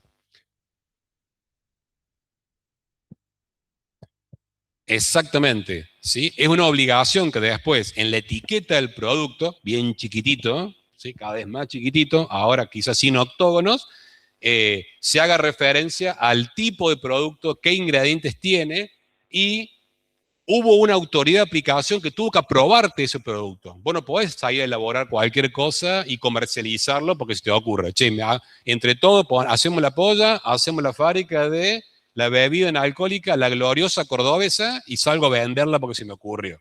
¿Sí? No sé cuánto vamos a vender de esa, pero no importa. Espero que muchas.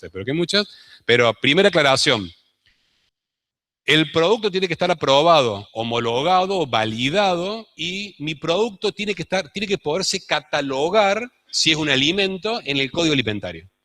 ¿Sí? Y ahí vas a tener una partida, o sea, van a ver la partida 954, definición de bebida inalcohólica, que te da toda una definición, que puede tener gas, no puede tener gas, extracto de fruta, sin fruta, bueno, quien elabora un producto conoce con lujo de detalles eso.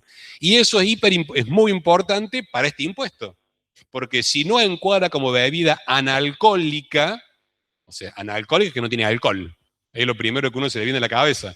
Pero cuando vean, tienen tarea para el fin de semana, busquen Código Alimentario Argentino y busquen, hagan un control F, un control find de buscar y pongan bebida analcohólica. Y ya van a ver la definición que da, es la definición que tienen que aplicar para el artículo 26. A ver, no fue creada para impuestos internos, fue creada para desarrollar un producto y homologarlo, categorizarlo y aprobarlo. Pero si mi producto no está dentro de esa definición de bebida analcohólica, no está grabado por internos y no es un tema menor. Ya van a ver cuando ven el artículo 26, por ejemplo, cuando habla de bebidas analcohólicas, te dicen, che, si para fabricar tu bebida usas jugo de naranja o usas jugo de limón, tiene diferente alícuota.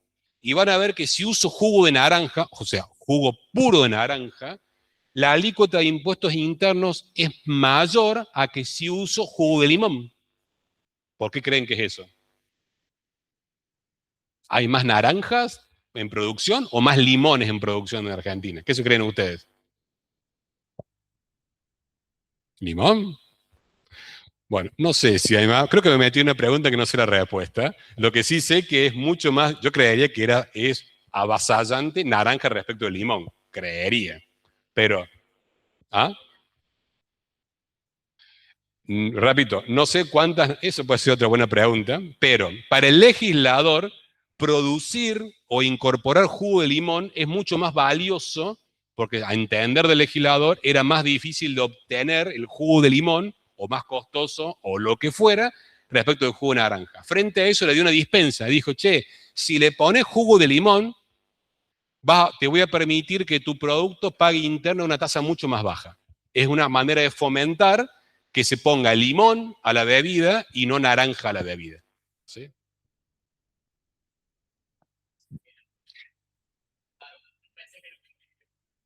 Bueno, claramente el legislador pretende incentivar la producción o el uso del jugo de limón. La verdad que desconozco la causa. Entendía que era porque es mucho más difícil obtener jugo de limón, ¿sí? Y supongo que atrae todo eso el proceso productivo, o es más complejo, o hay menos oferta, o hay menos uso de limón en Argentina, pero sea cual fuere, si le pones jugo de limón al mismo porcentaje, ¿no? 5% de jugo de limón, tu alícuota de impuestos internos varía sustancialmente respecto de que se usa jugo de naranja. Punto 2, ¿sí? Bueno, obviamente bebida analcohólica, no tiene que tener alcohol, pero también otra cosa importante, y siempre lo doy como ejemplo, lean las etiquetas. ¿Quién lee la etiqueta de lo que consume? ¿Cómo? Bueno, esa, la vida no tiene ni jugo de naranja ni jugo de limón, con lo cual ahí está complicado. ¿Sí? Pero fíjense en las etiquetas. No, no, no, no. Cuando digo,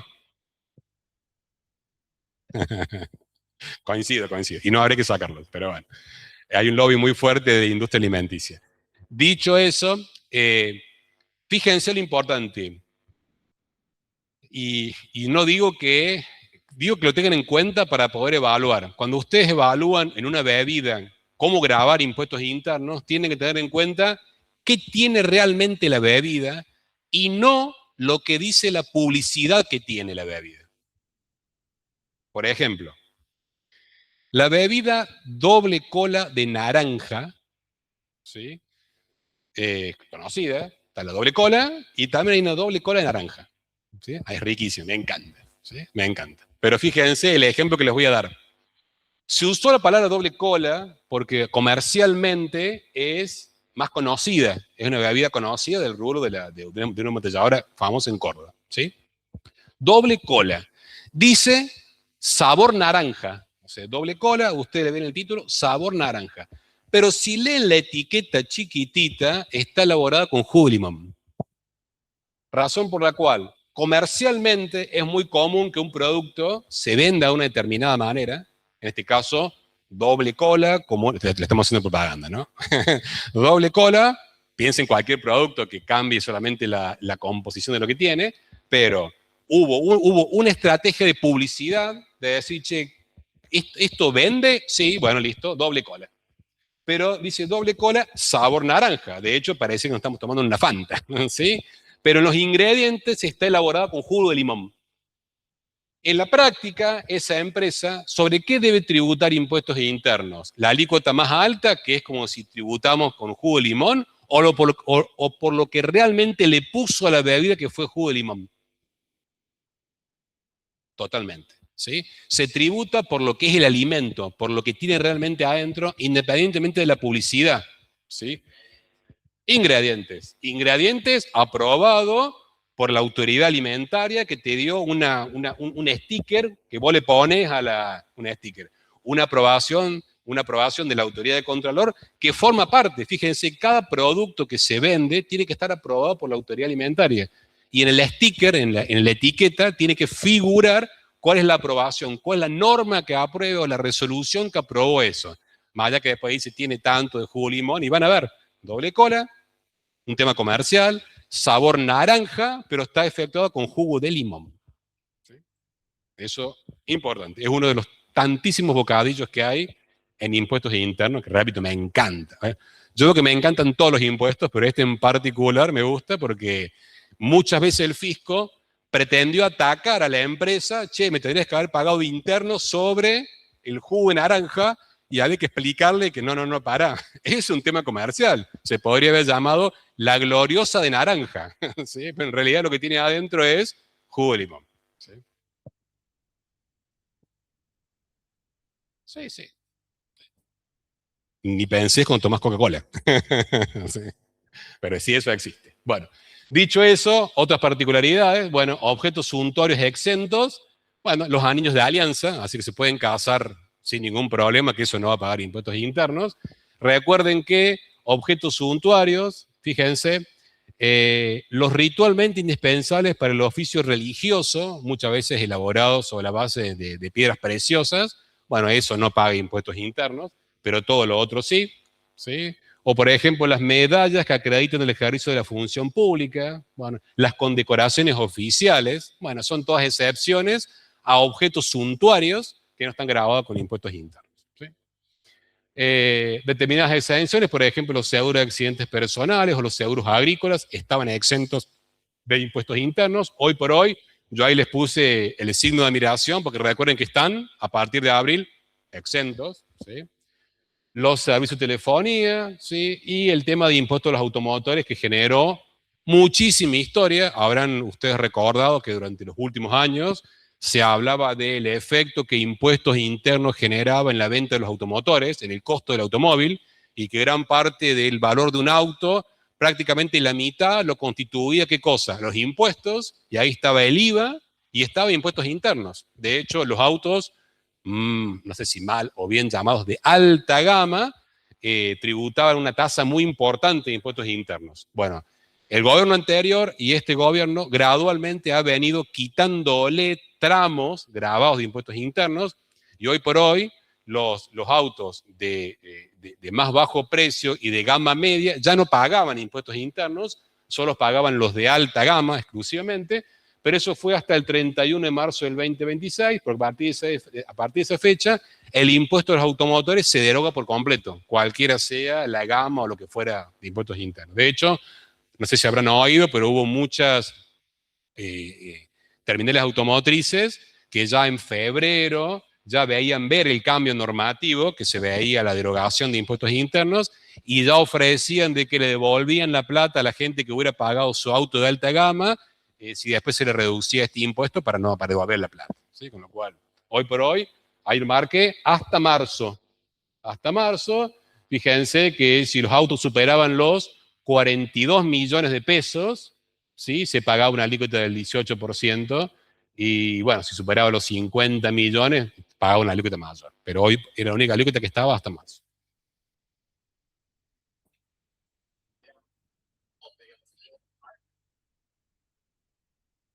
Sí, esos 42 millones no es precio de venta al público. Estamos hablando de valor en fábrica, que es muy distinto al precio que te llega al bolsillo a vos, ¿no? Pero bueno, dicho eso, en la práctica eran autos de más de 100 millones de pesos de venta al público. Se iba como a 130 millones. Bueno, hoy por hoy ese auto bajó a 100 millones de pesos porque se sacó impuestos internos. ¿Sí? Pero no era cualquier auto. Eran los autos de determinado valor puesto en fábrica, valor FOB en fábrica. ¿Sí? Bueno, dicho esto, sigamos. ¿Sí? En el caso de las importaciones, todo aquello que implique régimen de equipaje o lo que yo me traiga en el bolsillo para uso o consumo particular no está grabado con impuestos internos. ¿Sí? Al igual que todas aquellas cosas que se importen como consecuencia de su utilización o afectación en ferias y exposiciones, eso tampoco está grabado con impuestos internos. De lo contrario, la importación paga impuestos internos. Las exportaciones no están grabadas con impuestos internos. ¿Qué pasaba con el IVA y las exportaciones? ¿Estaban grabadas? No estaban grabadas. En impuestos internos tampoco están grabadas las exportaciones. ¿Sí? Igualmente, si hubiera exportado algo que hubiera tenido metido adentro de impuestos internos, Marcelo Santiago les dio una clase sobre el régimen de reintegro de IVA por exportación, con lo cual se puede, al igual que en el IVA, pedir el reintegro del impuesto interno que esté contenido en el bien que estoy vendiendo grabado por impuestos internos. ¿Sí? Bueno, y este tema es muy importante y es una de las principales diferencias con el impuesto del IVA. ¿Qué es lo que se graba con impuestos internos? La norma me habla que se graba el precio neto de la operación, pero en realidad, ahí lo marqué con todos los colores habidos y por haber, el rojo y blanco es exprofeso, ¿sí? Es que en realidad, cuando la norma habla de precio neto, en realidad es el precio total del bien, precio total, incluido el propio impuesto interno. O sea, lo que se genera en el caso de impuestos internos es que el propio impuesto es base del gravamen. ¿Cómo se llama eso en la técnica tributaria? Grossing up. Grossing up, ¿sí? En el caso del IVA, el IVA, ¿cuál es el hecho, mejor dicho, cuál es el concepto de base imponible en el IVA? En el artículo 10. El precio neto grabado. Siempre hablamos de precio neto grabado en el IVA. Bueno, el precio neto grabado es excluyendo el IVA. O sea, la base es sin IVA. En el caso de impuestos internos, interno forma parte de la base. ¿Sí? Vamos a ver un ejemplo y por favor no se equivoquen porque siempre preguntamos lo mismo y siempre lo único que hacemos es cambiarle el artículo de la ley interno, pero lo que tienen que hacer simplemente es calcular la tasa efectiva y la tasa nominal de impuestos internos. ¿Sí? En el caso de impuestos internos, el propio impuesto es base del gravamen, a diferencia del IVA en donde el IVA débito fiscal no forma parte del precio neto de la operación. El legislador definió que el precio sobre el cual se calcula impuestos internos no puede deducir el propio impuesto interno. Punto. ¿Sí? Punto. Ahora con un ejemplo. Si bien en la ley ya se menciona precio neto, en realidad se refiere al precio total. Y solo se puede descontar del precio, fíjense, la base imponible incluye el precio de venta propiamente dicho y los importes que se perciben en concepto de artículos complementarios, continentes, fletes, acarreos y hasta el propio impuesto interno. Eso forma parte de la base. Y hasta ahí, salvo el propio impuesto, fíjense que, ¿qué se puede deducir? Se puede deducir los descuentos y bonificaciones, los intereses de financiación, el IVA débito fiscal de la operación se puede deducir y el importe correspondiente a las mercaderías devueltas. ¿Sí? Fíjense que en ningún lado me dice que puedo deducir el propio impuesto. Por favor, márquenselo a fuego. Vamos a ver qué implica numéricamente. ¿Sí? Pero dicho esto, fíjense, los fletes y acarreos, ¿les suena en el qué pasa en el IVA? Unicidad. En el artículo 10, quinto párrafo, punto 2, me hace referencia que tiene unicidad. Bueno, acá también. El IVA se lo copió de interno, aclaro. Yo voy a defender a muerte impuestos internos. Lo copió de acá. ¿Sí? Los continentes, es decir, el packaging, sí, forma parte. Salvo que sean objeto de un contrato de comodato. Pasa mucho en la industria de la cerveza, que a ustedes les dan, bueno, yo no tomo alcohol, pero ¿cómo se llaman esos barriles grandotes que son de acero inoxidable? Los grandes, esos grandes. Bueno, valen mucha plata. Y en general lo que se vende es la cerveza, no el continente. ¿Qué hace la empresa que vende el producto? Te lleva el shop grandote, la vasija enorme, que es de acero inoxidable, refrigerada y toda la historia, pero es incomodato. Vos después tenés que devolver ese producto. Bueno, en ese caso, lo que se está vendiendo no es el producto, es lo que está adentro. Bueno, solo en ese caso no hay que darle valor al shop, no hay que darle valor al continente, ¿sí? Se le da valor a la cerveza exclusivamente. Bueno, si no fuera así y yo te vendía la cerveza y va con el continente de regalo, hay que darle precio a todo. Si yo te vendo y te pongo el producto en tu fábrica, en tu comercio, y te cobro un flete, el flete está grabado con impuestos internos. Es decir, que la norma es bastante clara. Lo que te dice es, che, los fletes, acarreo, todos los artículos complementarios que se reciban como consecuencia de la venta, incluido el propio impuesto interno, excluido el IVA de débito fiscal, forman parte de la base. Solo puedo descontar bonificaciones y descuentos, intereses, débito fiscal y mercaderías de vuelta. Requisitos, fíjense, base imponible, que es del precio total que surge de la factura o documento equivalente, solo le puedo sacar las bonificaciones o descuentos, no cualquier bonificación o descuento, solamente por efectivo, por época de pago u otro concepto similar. ¿Qué dice la ley del IVA? Exactamente lo mismo, ¿sí? Dice exactamente lo mismo. Los intereses de financiación de la operación, si están directamente vinculados, no forman parte de impuestos internos. El IVA de débito fiscal no forma parte de impuestos internos y las mercaderías devueltas que generaron impuestos, si me las devuelven, esa devolución no forma parte de la base, ¿sí? En el caso de los descuentos que corresponden en forma directa a las ventas grabadas, que se encuentren discriminadas en la factura o documento equivalente y que se encuentren contabilizadas. En el IVA es exactamente igual, ¿sí? Con lo cual el IVA copió los antecedentes de impuestos internos. Bueno, esto es lo mismo que vimos recién. Bueno, y acá vamos a un ejemplito, ¿sí? Que se ve bastante mal, te digo. Bueno. En este caso tenemos una empresa, quiero dar un ejemplo con números simples. El caso complicado lo tienen en el anterior, que es una demostración matemática de que llegamos a lo mismo. Yo quiero que entiendan lo esencial y lo básico de qué pasa cuando un impuesto forma parte de sí mismo y hay que aplicar o distinguir entre una tasa nominal y una tasa efectiva de impuestos internos. Lo habrán visto con el impuesto a las ganancias, cuando aplicaban el grossing up, sacaban la tasa acrecentada y la tasa nominal. Bueno, acá pasa exactamente lo mismo. Tenemos el caso de la venta de un bien, en donde se vende mercaderías por 100 pesos, el IVA de esa venta está al 21, y vendemos un producto, no está acá, vendemos un producto que está grabado al 8%. Podría ser el 8, el 14, el 15, el número que se les dé la gana. ¿Sí? En este caso el 8 es porque una bebida analcohólica grabada al 8%. ¿Sí? Pero podría ser, ustedes váyanse a cualquiera de los artículos de impuestos internos y fíjense en la tasa nominal. La tasa que van a ver en la ley es la tasa nominal. Es la tasa que dice la ley. Te grabo al 8%. Pregunta, ¿está correcto decir que impuestos internos de esta operación es 8 pesos y hacer la factura por 129? ¿Por qué no? Exactamente, ¿sí? Mercaderías. La verdadera factura debería ser mercaderías por 100, IVA al 21 no hay duda, pero lo que tengo que sacar ahora es una tasa efectiva, y la tasa efectiva es el 8,69%. ¿De dónde surge el 8,69%? La fórmula general para sacar la tasa acrecentada es 100 por T sobre 100 menos T. Recuérdense cuando veían ganancia fiscal 1. 100 por el 8% es el 8%, 100 menos 8, 92. Eso me da una tasa efectiva del 8,69.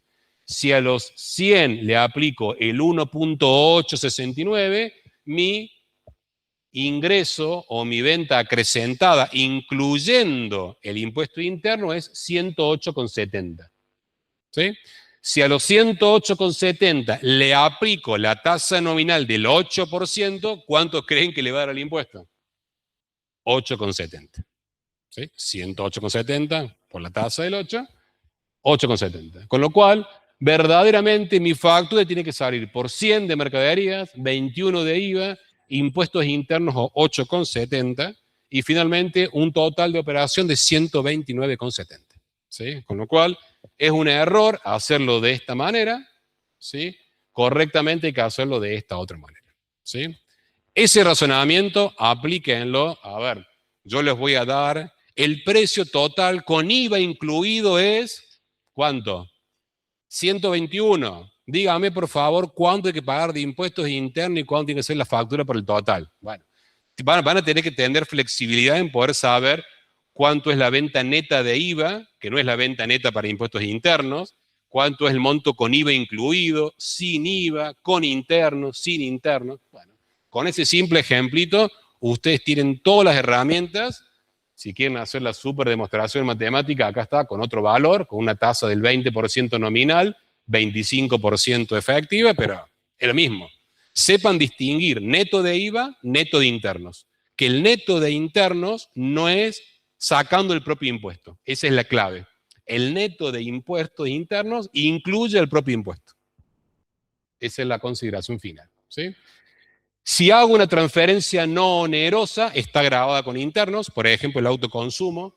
Si vendo y mi producto no tiene un precio real acorde a costumbres en plaza, ¿qué debo grabar? El valor del costo en plaza o el valor en plaza, igual que en el IVA, no cambia en nada, es exactamente igual.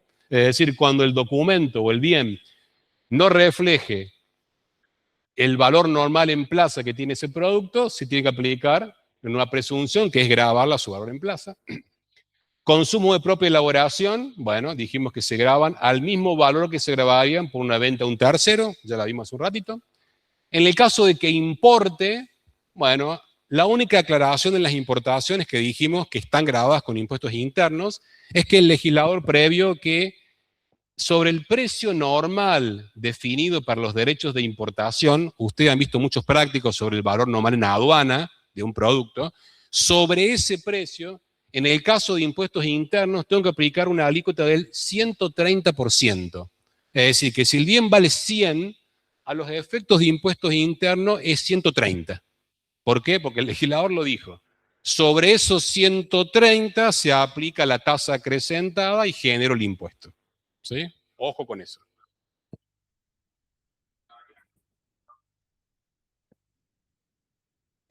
Sobre el precio normal en aduana, sobre el valor normal en aduana de un producto, sobre ese valor normal en aduana, sobre ese valor le aplicas el 1.3 y sobre ese valor calculas impuestos internos. Es como que es un agravante.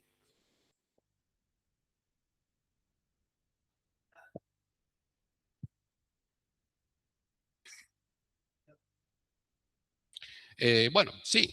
A ver, si cuando haces la factura acá, esta factura, que salió por 129,70, si la compraste vos, ¿cuánto pagaste? ¿Quién pagó impuestos internos? Obvio, como el IVA también. ¿Quién paga el IVA? 100 más 21, 121. La factura salió por 121. Si vos sos consumidor final, para un costo, ¿no? Para un costo. Acá igual, es otro impuesto más, como cualquier impuesto del consumo. Con la particularidad que a algunas etapas hay crédito por impuesto, en el IVA en todas, salvo que seas consumidor final. Si sos consumidor final, a el campito es costo. Como ingresos brutos. ¿Qué te crees que hay metido adentro de los 100 que te venden? Los costos directos, los costos indirectos, los impuestos, etcétera, etcétera. Y el margen de utilidad del tipo que te vende a 100 mangos. O sea, impuesto interno claramente para un consumidor final es costo, como el IVA. No cambia en nada. O sea, además de pagar 121, pagas 121 más 8,70 en este ejercicio, en este ejemplo. Bueno, dos últimos puntos, ¿sí? Acá tienen un detalle, acá, ¿sí? Es una de las últimas filminas. Tiene un detalle de acuerdo a cada uno de los productos que están grabados en impuestos internos, está puesto al lado qué artículo de la ley lo regula para que les sea más fácil a la hora de estudiar este impuesto. Por ejemplo, bebidas analcohólicas está en el artículo 26, perdón, analcohólicas, ¿dónde están analcohólicas? Acá está, bebidas analcohólicas, está en el artículo 26. ¿Cuáles son las tasas nominales que establece el artículo 26 para los diferentes tipos de productos, que puede ir del 4 al 8 o al 10%? Esa discriminación está en función de que si la bebida está con jugo de naranja, jugo de limón, etcétera, etcétera. Hay que leer el artículo, ¿sí? Y cuáles son las alícuotas acrecentadas de impuestos internos para cada tipo de bien que se va a regular, ¿sí? Van a encontrar para los cigarrillos, van a encontrar para el tabaco, van a encontrar para las bebidas alcohólicas, en sus diferentes graduaciones, para la cerveza, para los productos electrónicos. ¿Se acuerdan que había una super planilla con los datos? Bueno, en general la tasa es del 19%. ¿Cuál es la tasa acrecentada? Bueno, ahí tienen como un detalle, resumen de esto. Pero lo que quiero llegar, antes de la última pregunta, es la siguiente. De acuerdo al tipo de bien, yo les dije, ¿qué les dije al principio de la clase? Que lo que se grababa era una sola etapa, o en general una sola etapa, ¿sí? Y en general la etapa elegida para grabar es la etapa manufacturera. Y que en general, como era un impuesto monofásico, no había la posibilidad de tomarse crédito por impuesto en diferentes etapas. Eso es lo general. Ahora, en particular, acá está puesto en cada uno de los casos, si en el caso, por ejemplo, de la bebida analcohólica, busquemos una fácil, bebida analcohólica, bebidas analcohólicas, ¿sí?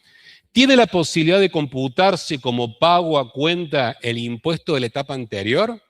La respuesta es no, pero el artículo 26 me dice que el fabricante de bebidas analcohólicas que utilice jarabes, extractos o concentrados grabados, en ese caso, por la compra de ese extracto, de ese jarabe, se puede tomar crédito por impuesto. No por toda la compra. O sea, si compro otra gaseosa, no, esa no. Ahora, si usaste determinada materia prima, no cualquiera, no el azúcar que puede estar en la bebida, pero si usaste jarabes, extractos o concentrados que estén grabados por impuestos internos, esa compra que hace el fabricante para elaborar su producto, esa compra que genera crédito, se lo puede tomar como crédito, ¿sí? Igual, en los objetos suntuarios, los fabricantes, los talleristas y los revendedores se pueden tomar crédito por impuestos. ¿Pero por qué en los suntuarios? Porque todas las etapas estaban grabadas con impuestos internos. Si todas las etapas están grabadas, te puedes tomar crédito en todas las etapas, ¿sí? Después, fíjense, en el caso de los tabacos, el elaborador o fraccionador que utilicen productos grabados se puede tomar crédito por impuestos. Pero es solamente ese caso, el elaborador o el fraccionador. Bueno, con lo cual, qué sé yo, otro más. En el caso de las importaciones, el importador, solamente el importador se puede tomar crédito por impuestos. Ya que me hacen pagar el 130, me puedo tomar el crédito por impuestos. Pero bueno, si bien en general se graba una sola etapa, hay casos en los cuales te podés tomar en algunos casos crédito por impuesto. Y ese crédito por impuesto, y con eso termino, ¿qué se aplicaba en el IVA para el crédito por impuesto? O sea, si tenía un crédito fiscal, ese crédito fiscal, ¿qué criterio de apropiación seguía? ¿El físico o el financiero? Acá lo dijeron bien. ¿Físico o financiero? Financiero era que si había un débito si había un IVA facturado que estaba vinculado con la generación de operaciones grabadas, yo me podía tomar todo el crédito fiscal. Yo siempre doy el ejemplo para que se acuerden, es una bolsa de gatos. O sea, lo meto adentro de la bolsa del crédito fiscal. No es necesario, o no era necesario en el IVA, no es necesario vincular, che, este crédito me lo generó la compra del producto A y solamente me lo voy a poder tomar como crédito cuando vende el producto A. No. O sea, vos te tomás una bolsa de crédito fiscal. Eso se llama criterio de apropiación financiera. Y en el IVA se sigue un criterio de apropiación financiera exclusivamente. En el caso de impuestos internos, el criterio general es criterio de apropiación financiera. O sea que si me puedo tomar algún crédito, en los pocos casos que te puedes tomar crédito, va a la bolsa de gatos, salvo dos excepciones. ¿Cuál voy a tomar? Las excepciones. No lo duden, ¿sí? No lo duden. La primera excepción es en el caso de las importaciones. Si vos importás el producto A que generó impuestos internos, ¿ese crédito fiscal te lo vas a tomar? Sí, pero solamente lo vas a poder imputar como crédito cuando generes débito de ese producto. Es decir, que para ese caso, el de las importaciones, se sigue el criterio de apropiación física. Y ahí nos separamos del financiero. Y el segundo caso es en el caso de la elaboración por cuenta de terceros. Si yo elaboro un producto por cuenta de un tercero, ese tercero, ese producto está grabado con impuestos internos, yo lo elaboro por cuenta de, bueno, yo como elaborador, cuando facture eso, voy a generar un débito fiscal y esa persona se va a poder tomar el crédito fiscal, pero por apropiación física, ¿sí? Yo elaboro por cuenta de un tercero, yo elaboro, ¿sí? Cuando yo hago la elaboración, facturo esa elaboración a aquel por cuya cuenta me pidió la elaboración. Esa venta que yo hago, porque yo lo elaboré por cuenta tuyo, paga impuestos internos. El que recibió el producto elaborado por el tercero, ¿se va a poder tomar ese crédito fiscal? Sí, pero solamente cuando se dé vuelta y venda porque hay apropiación física. ¿Sí? Son los únicos dos casos en la cual la ley de impuestos internos prevé el criterio de apropiación física para el cómputo de los créditos fiscales. Para todos los otros va el financiero. ¿Sí? Vean por favor este cuadrito que se los dije recién. Es un cuadrito resumen. A mí me interesa básicamente que de la ley de impuestos internos traigan la 24764, que es la norma madre, la última en texto ordenado, y básicamente, nada, los primeros artículos hasta el 35, 36, tienen todo lo que es el marco normativo. Yo se los he resumido para que no sea tan engorroso, pero si yo les pregunto algo sobre una bebida analcohólica, y van a tener que poder tener el artículo 26, poderlo leer el artículo 26, para poder ver qué alícuota se aplica. No les voy a pedir que traigan el código alimentario, si no les va a hacer falta, pero nada, si hablamos de tabaco, que puedan saber qué artículo es, si es untuario, qué artículo es, si es telefonía celular, qué artículo es. ¿Sí?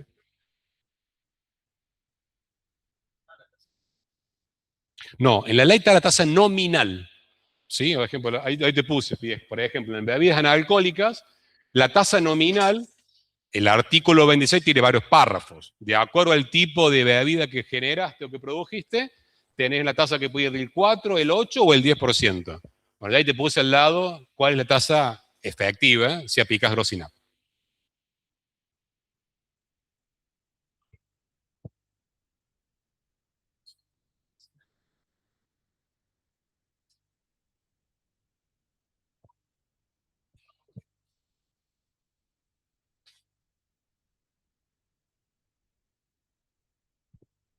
Cuando importaste un producto y aduana te lo cobra.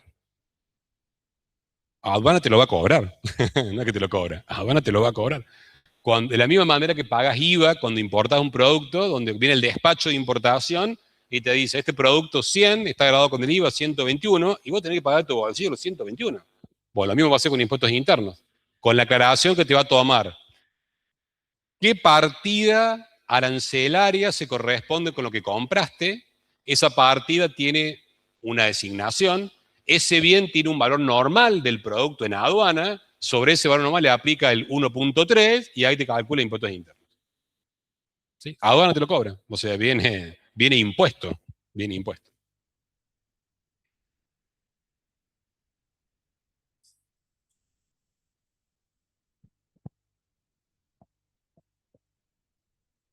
No lo puse, pero está en la misma redacción de la ley. En la misma ley está el cómputo. No, esto es un impuesto nacional. Impuesto interno es un impuesto nacional. Nacional. Es un impuesto nacional. Bueno, dicho eso, gente, terminamos la clase. ¿Sí? Suerte para el jueves. Por favor, justifiquen ampliadamente las respuestas y escriban claro, por favor, escriban lo más claro posible. ¿Sí? Sí, claro. Recuerden que los 3 días previos a cada examen parcial o final hay clase de consulta y bueno, Espero que les haya sido de utilidad las clases. Nos vemos. Profe, ¿el viernes tenemos clase? El día viernes, repito, el día jueves es el parcial y el día viernes en la clase, en el horario previsto para la clase teórica, se va a resolver el parcial del día anterior. Y vamos a aprovechar para hacer consultas generales sobre la materia, pero se va a desarrollar íntegramente el parcial del día anterior. Gracias, profe.